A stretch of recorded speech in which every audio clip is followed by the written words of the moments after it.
이 시간에는 마태복음 8장 18절에서 22절, 지난번에 말씀을 나눴던 것과 같이 똑같은 말씀입니다.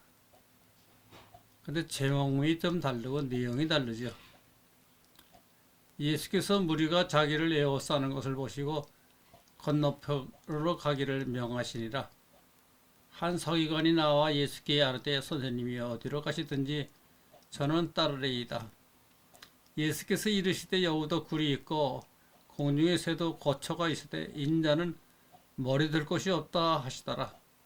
제자 중에 또 한 사람이 이르되, 주여, 내가 먼저 가서 내 아버지를 장사하게 하라 하옵소서. 예수께서 이르시되, 죽은 자들이 그들의 죽은 자들을 장사하게 하고 너는 나를 따르라 하시니, 이 말씀을 가지고 오늘은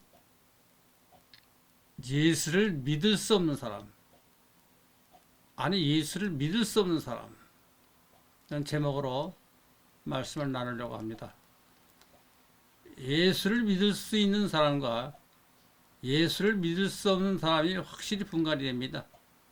어떻게 분간이 되는가? 본능적으로 분간이 됩니다. 하나님이 이 사람은 믿도록 만들고 저 사람은 못 믿도록 만들고 그런 것이 아니죠.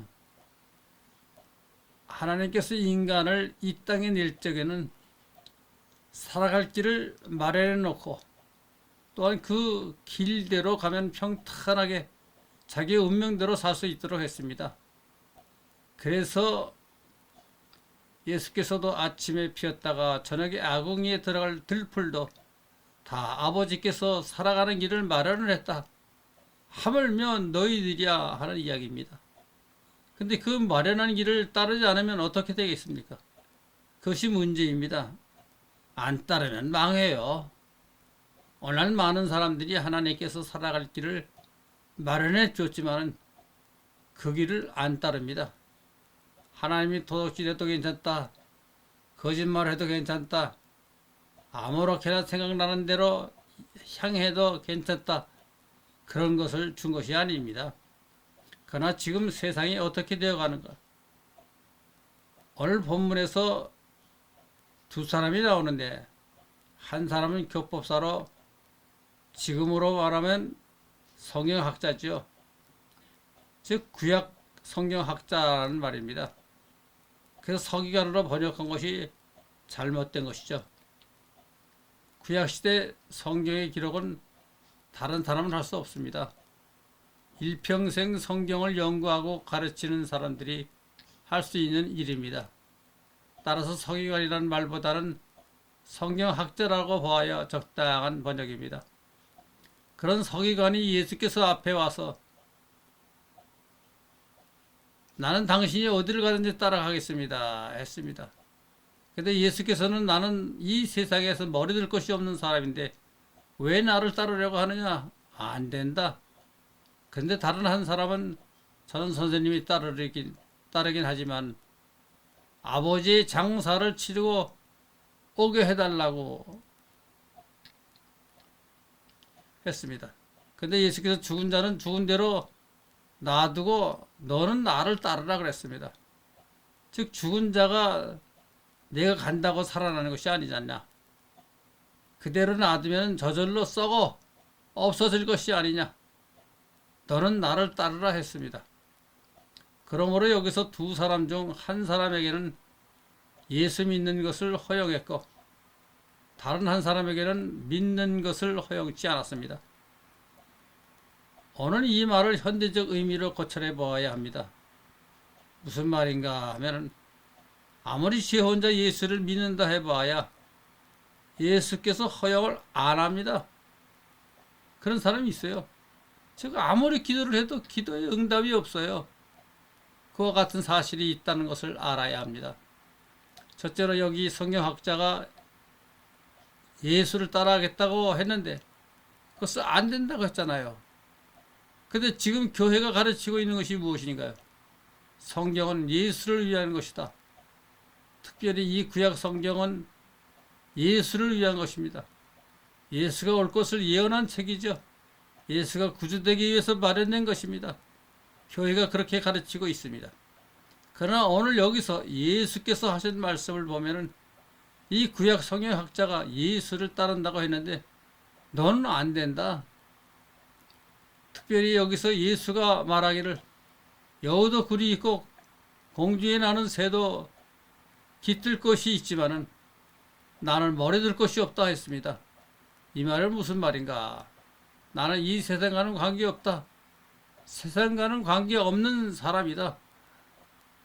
이 구약 성경은 예수를 취급하기 위해서 생긴 책이죠. 즉 구약의 목적이 예수를 처리하기 위해 만들어진 책입니다. 그래서 그 내용이 생활에 도움이 될 만한 소리가 별로 없어요. 대신에 앞뒤가 모순된 이야기가 많습니다. 그러나 성경학자들이 그 구약을 합리적으로 해석해 보려고 애를 썼습니다. 그래서 많은 책도 나왔고 많은 학자들이 배출되었지요. 그렇지만 그 모순투성이인 이 글이 한 목적을 위해서 필요하기 때문에 그렇게 된 것입니다. 한 예를 들어봅시다. 창세기 처음에 낮이 되고 밤이 되는 이것이 첫째 날이라 했습니다. 근데 낮과 밤이 어떻게 되는가? 해와 달이 있어야 하지 않습니까? 해와 달은 언제 만들었을까요? 첫째 날입니다. 이렇게 터무니없는 소리를 써 있습니다.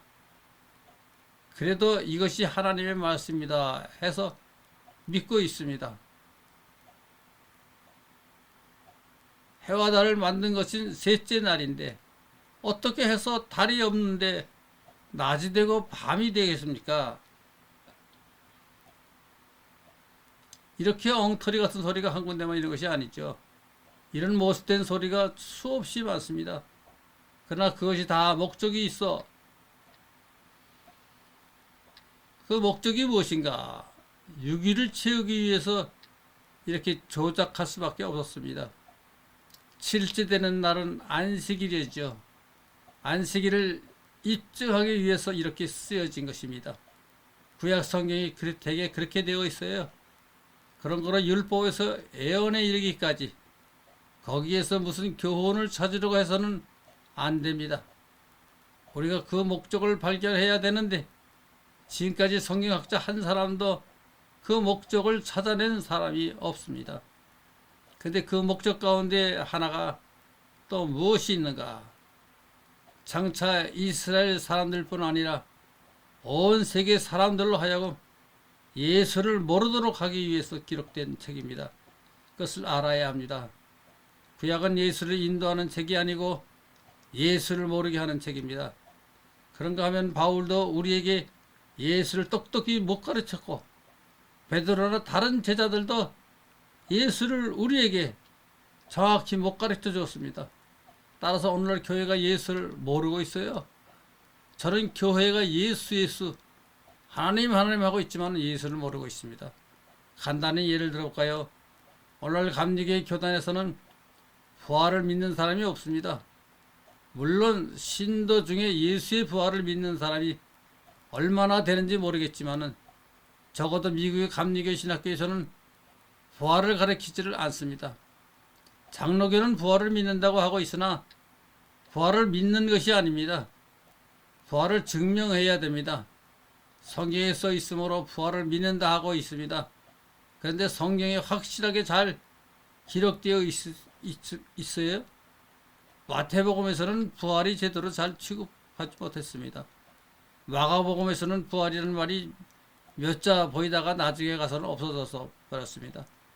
나중에 후세 사람이 첨부한 것이 있죠. 요한복음과 누가복음은 비교적 자세히 부활에 대해서 언급을 했습니다. 그런데 누가복음의 것은 요한복음의 것을 인용한 기록입니다. 그런 거로 부활의 기록은 요한복음 한 군데뿐입니다. 따라서 이것만 가지고는 믿으면 모르지만은 부활을 인식하고 증명하는 데는 충분치 않습니다. 오늘날 기독교에서 부활을 빼버리면 어떻게 되겠어요? 기독교는 껍데기만 남습니다. 따라서 이 부활의 증거를 가지고 있어야 합니다. 그렇게 되어야 나도 부활할 수 있을 것입니다. 예수가 부활한지 안 했는지 모르는데 내가 어떻게 부활하겠습니까? 또 내가 부활이 없다고 하면은 사도 바울의 말과 마찬가지로 쓸데없는 장난이죠. 그런 거로 부활이 없다고 하면 믿는 것이 헛것입니다. 근데 이 예수의 부활 사건을 믿는다고 되는 것이 아니잖아요. 이것이 증명되어야 합니다. 수학의 증명이 생명이듯 예수의 생명도 증명입니다. 오늘 예수께서 구약의 성경학자가 자기를 따르는 것은 왜 안 된다고 하셨는가? 그 까닭은 이 사람의 속에서 들어있는 잠재적인 지식이 구약 성경으로 젖어 있기 때문에 그런 거로 너는 나를 못 깨닫는다. 그런 얘기입니다.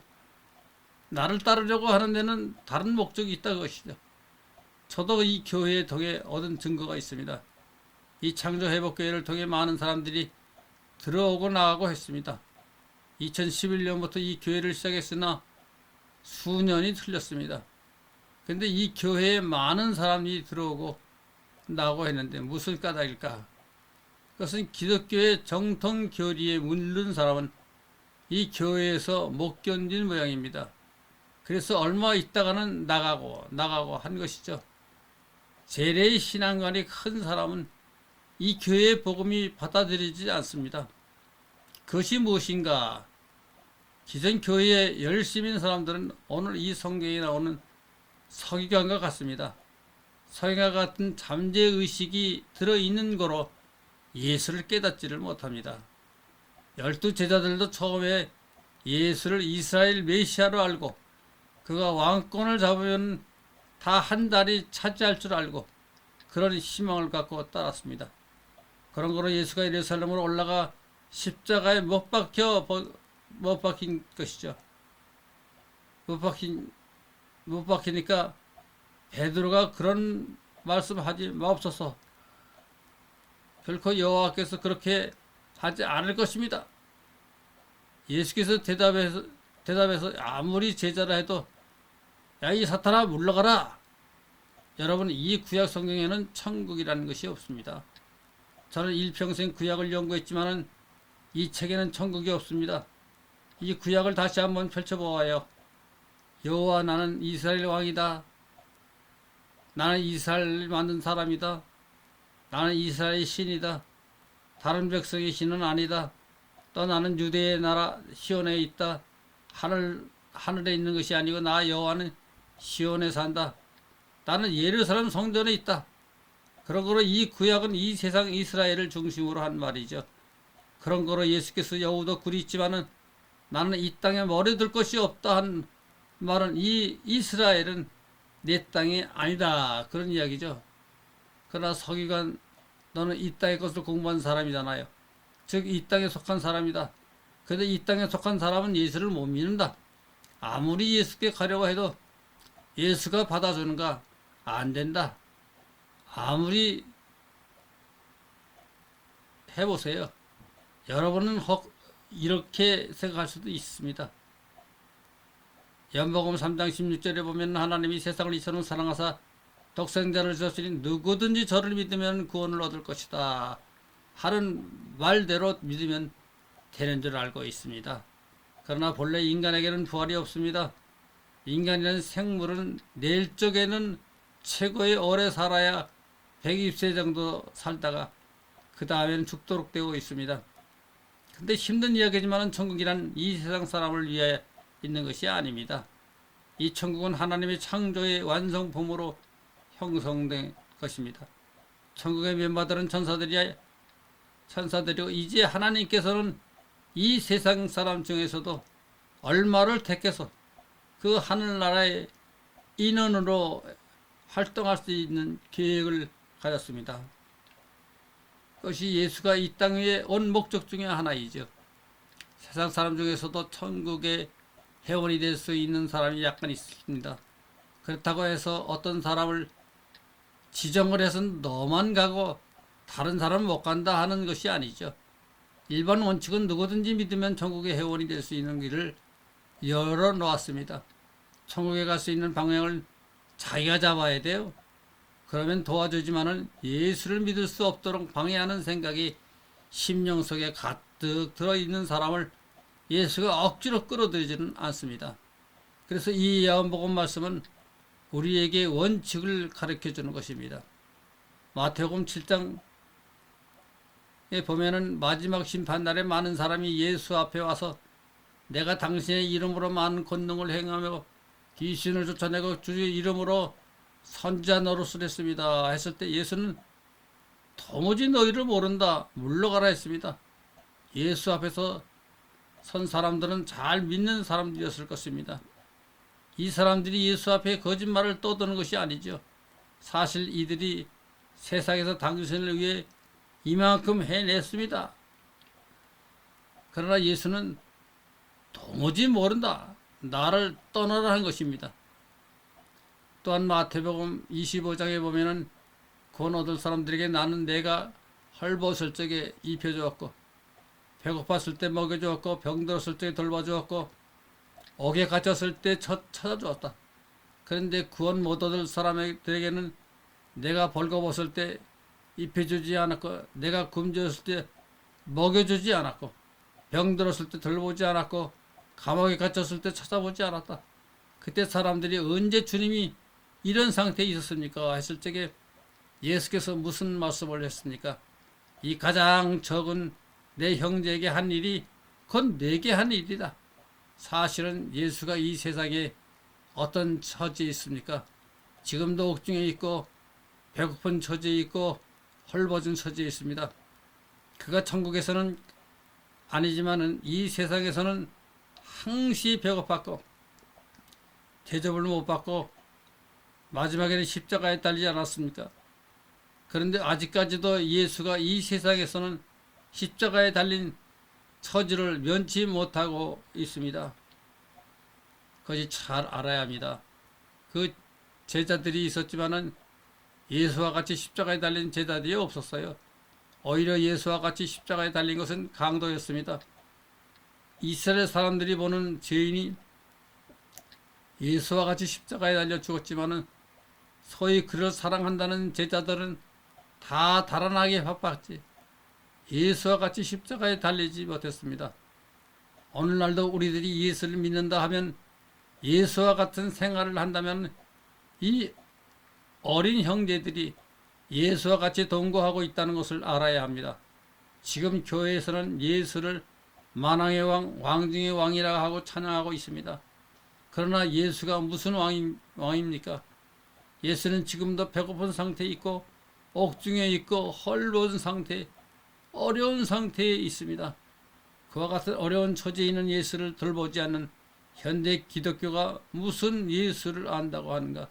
지금도 감옥에 있고 십자가에 달린 모습이 아닙니까? 그런데 무슨 만왕의 왕입니까? 저는 이 성경 속의 예수의 말씀은 하나하나 증명해 나갔습니다. 그러나 중요한 것은 아직도 증명을 하려고 노력을 합니다. 아주 큰 것은 이 다음 저 세상에 가능한 일이겠지만 이 세상에 있는 동안에는 꼭 필요한 것이 있습니다. 아직 끝나지 않은 것이 몇 가지가 있습니다. 모든 진리는 증명하고 나가야 합니다. 우리에게 필요한 것이 증명이죠. 혼자 떠드는 것이 무슨 소용이겠습니까? 내 믿음의 증거를 받아야 되고 내 길의 증거를 얻어야 합니다. 내 혼자 이 길이 예수가 이 길이다 외쳐보아야 예수가 아니다 하면 어떻게 하겠습니까?